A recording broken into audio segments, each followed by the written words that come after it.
പ്രതിപക്ഷ നേതാവിന് ഇതുകൊണ്ട് എന്തെങ്കിലും നേട്ടമുണ്ടായിട്ടുണ്ടെന്നല്ല ഞാൻ പറയുന്നത്. പ്രതിപക്ഷ നേതാവിനെ വരെ ചതിക്കാൻ കെൽപ്പുള്ള ആൾക്കാരാണ് ഇത്. ഇതിന്റെ 15 മിനിറ്റ് ഇതിനെ പറ്റി പൊക്കി സംസാരിച്ചിട്ടുണ്ടായി. ഒരു രാഷ്ട്രീയ നേതാവ് എന്ന നിലയിൽ, പ്രത്യേകിച്ച് ഒരു പ്രതിപക്ഷ നേതാവ് എന്ന നിലയിൽ അദ്ദേഹത്തിന്റെ വാക്കിന് വളരെയേറെ വിലയുള്ള സമയമാണ്. അപ്പോൾ ഇദ്ദേഹം ഒരു 15 മിനിറ്റ് ഈ CSR ഫണ്ട് വഴി ഇത്തരം സേവനങ്ങൾ ചെയ്യുന്നു എന്ന് പറയുമ്പോൾ അതിൽ എന്ത് അടിസ്ഥാനമാണുള്ളത്? ഇത് സംഭവം നടന്നതിന് ശേഷം നിങ്ങൾ പ്രതിപക്ഷ നേതാവിനെ കാണുകയോ സംസാരിക്കുകയോ പരാതി കൊടുക്കുക എന്തെങ്കിലും ചെയ്തിരുന്നു? ഞങ്ങൾക്ക് അധികം പ്രതിപക്ഷ നേതാവ് ജനുവരി 24-നാണ് പങ്കെടുത്തിരിക്കുന്നത്. ഈ പൈസ പോയിരിക്കുന്നത് 8 മാസം മുമ്പ് 6 മാസം മുമ്പാണ്. 8 മാസം 6 മാസം മുമ്പ് ഇതിന്റെ പബ്ലിസിറ്റി കൊടുത്തവരാണ് ഇതിന്റെ ആളുകൾ.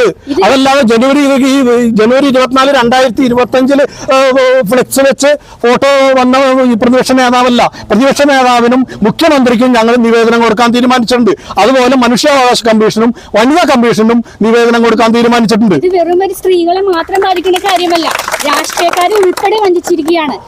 പ്രതിപക്ഷ നേതാവിന് ഇതുകൊണ്ട് എന്തെങ്കിലും നേട്ടമുണ്ടായിട്ടുണ്ടെന്നല്ല ഞാൻ പറയുന്നത്. പ്രതിപക്ഷ നേതാവിനെ വരെ ചതിക്കാൻ കെൽപ്പുള്ള ആൾക്കാരാണ് ഇത് ഇതിന്റെ പിന്നിലുള്ളത്. അതിനെതിരെ നമ്മൾ ശക്തമായി പ്രതികരിക്കണം. ശക്തമായി പ്രതികരിക്കണം എന്നാണ് ഞങ്ങൾക്ക് പറയാനുള്ളത്. ഇന്ന് ഇതിനകത്ത് നടന്ന ചർച്ചയെ കുറിച്ചാണ് ഞാൻ പറയാൻ പോകുന്നത്. മധു ഡോക്ടർ പറഞ്ഞതിന്റെ അടിസ്ഥാനത്തിൽ 14-ാം തീയതി നമ്മൾ JSSന്റെ ഓഫീസിൽ ചെന്ന് അപ്പൊ കഴിഞ്ഞ 2 മണിക്കൂറായിട്ട് നമ്മൾ അവിടെ നിൽക്കുകയാണ്. ഒരു പ്രതിനിധി പോലും നമ്മളോട് സംസാരിക്കാൻ വന്നില്ല.